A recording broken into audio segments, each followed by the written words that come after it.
आज बाबा साहब भीमराव अंबेडकर का जन्मदिन है। बाबा साहब भारतीय इतिहास के एक ऐसे नायक हैं जिनकी प्रासंगिकता भारतीय जनजीवन और राजनीति में लगातार बनी हुई है। यही वजह है कि तमाम राजनीतिक दल उनकी विरासत पर अपने दावे करते हैं। डॉक्टर भीमराव अंबेडकर का जन्म 14 अप्रैल 1891 को महू में सूबेदार रामजी शकपाल एवं भीमाबाई की 14वीं संतान के रूप में हुआ था। उनके व्यक्तित्व में स्मरण शक्ति की प्रखरता, बुद्धिमत्ता, ईमानदारी, सच्चाई, नियमितता, दृढ़ता, प्रचंड संग्रामी स्वभाव का मणिकांचन मेल था। डॉक्टर भीमराव अंबेडकर अद्वितीय प्रतिभा के धनी व्यक्ति थे। वे एक मनीषी, योद्धा, नायक, विद्वान, दार्शनिक, वैज्ञानिक, समाजसेवी और धैर्यवान व्यक्तित्व के धनी व्यक्ति थे। वे अनन्य कोटि के नेता थे जिन्होंने अपना समस्त जीवन समग्र भारत की कल्याण कामना में दे दिया। खासकर भारत के 80% दलित सामाजिक व आर्थिक तौर से अभिशप्त थे।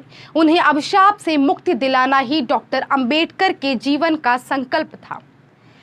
सवाल यह है कि अंबेडकर जी ने आखिर दलितों के लिए इतना संघर्ष किया क्यों?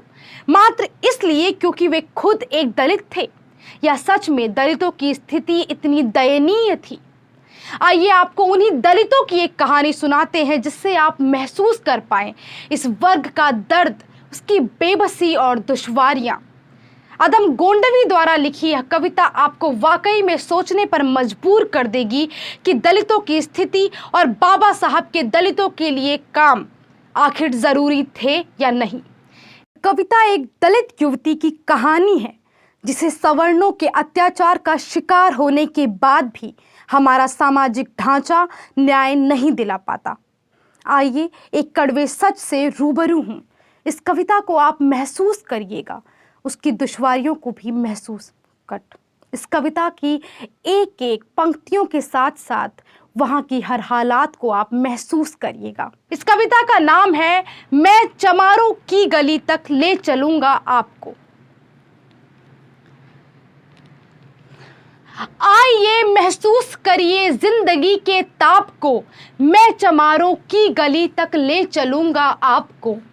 जिस गली में भूखमरी की यातना से ऊबकर मर गई फुलिया बिचारी एक कुएं में डूबकर। है सधी सिर पर बिनौली कंडियों की टोकरी, आ रही है सामने से हर खुआ की छोकरी। चल रही है छंद के आयाम को देती दिशा, मैं इसे कहता हूँ सरजू पार की मोनालिसा। कैसी या भयभीत है हिरनी सी घबराई हुई, लग रही जैसे कली बेला की कुम्हलाई हुई। कल को यह वाचाल थी पर आज कैसी मौन है, जानते हो इसकी खामोशी का कारण कौन है? थे यही सावन के दिन हरखू गया था हाट को, सो रही बूढ़ी उसारे में बिछाए खाट को। डूबती सूरज की किरणें खेलती थी रेत से, घास का गट्ठर लिए वह आ रही थी खेत से। आ रही थी वह चली खोई हुई जज्बात में, क्या पता उसको कि कोई भेड़िया है घात में। होनी से बेखबर कृष्णा बेखबर राहों में थी, मोड़ पर घूमी तो देखा अजनबी बाहों में थी। चीख निकली भी तो होठों में ही घुटकर रह गई, छटपटाई पहले फिर ढीली पड़ी फिर ढह गई। दिन तो सूरज के कछारों में था कब का ढल गया, वासना की आग में कौमार्य उसका जल गया। और उस दिन ये हवेली हंस रही थी मौज में, होश में आई कृष्णा थी पिता की गोद में। जुड़ गई थी भीड़ जिसमें जोर था सैलाब था, जो भी था अपनी सुनाने के लिए बेताब था। बढ़ के मंगल ने कहा काका तू कैसे मौन है, पूछ तो बेटी से आखिर वो दरिंदा कौन है। कोई हो संघर्ष से हम पाँव मोड़ेंगे नहीं, कच्चा खा जाएंगे जिंदा उनको छोड़ेंगे नहीं। कैसे हो सकता है होनी कह के हम टाला करें, और ये दुश्मन बहू बेटी से मुँह काला करे। बोला कृष्णा से, बहन सो जा मेरे अनुरोध से, बच नहीं सकता है वो पापी मेरे प्रतिशोध से। पड़ गई इसकी भनक थी ठाकुरों के कान में, वे इकट्ठे हो गए थे सरपंच के दालान में। दृष्ट जिसकी है जमी भाले की लंबी नोक पर, देखिए सुखराज सिंह बोले हैं खैनी ठोंक कर।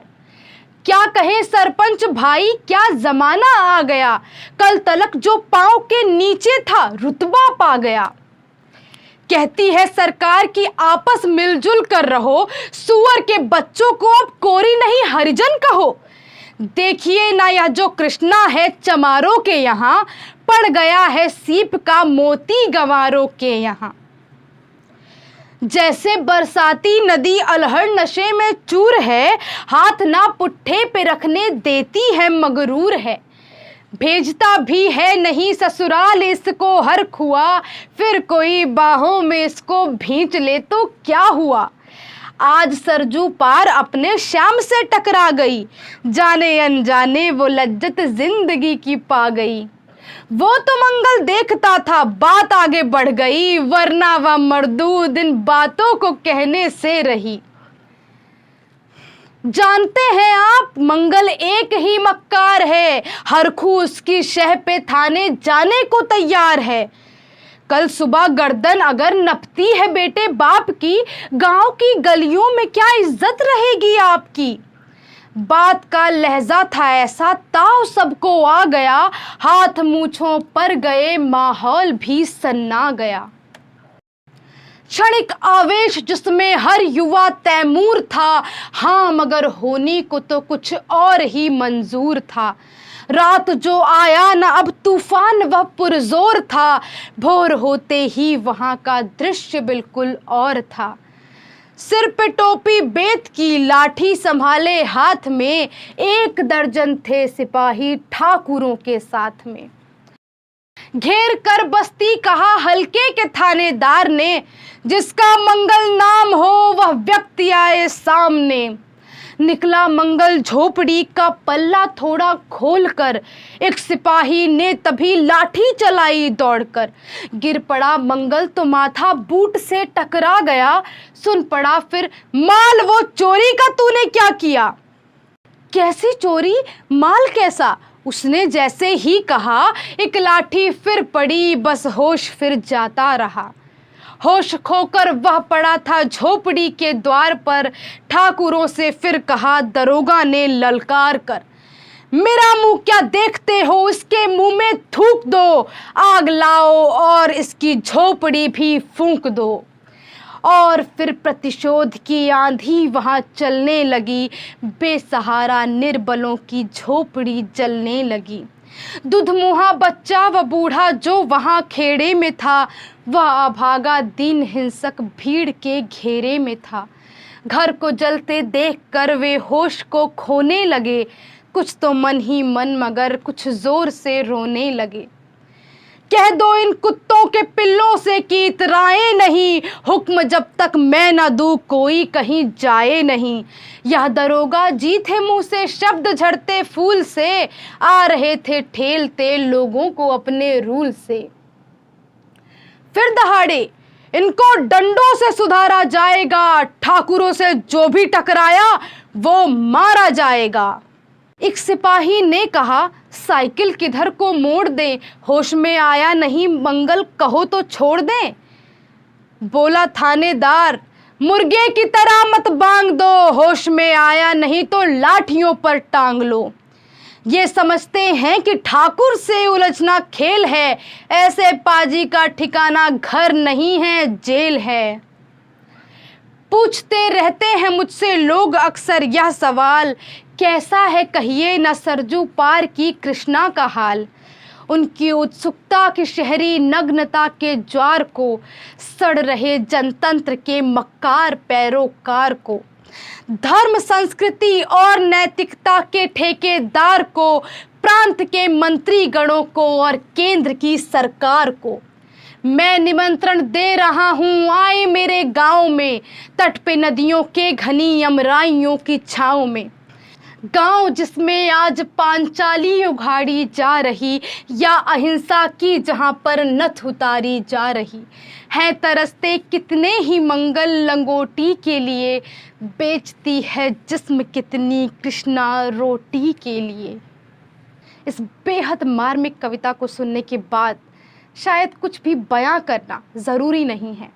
आप उच्च वर्ग और निम्न वर्ग की इस गहरी असमानता को बखूबी से समझ पा रहे होंगे। इसी के साथ आज बाबा अंबेडकर के जन्मदिन पर उनको याद करने की प्रासंगिकता इसी में है कि हम इस भारी असमानताओं वाले समाज में एक खूबसूरत समाज को जन्म दे सकें और इस भेद को मिटा सकें।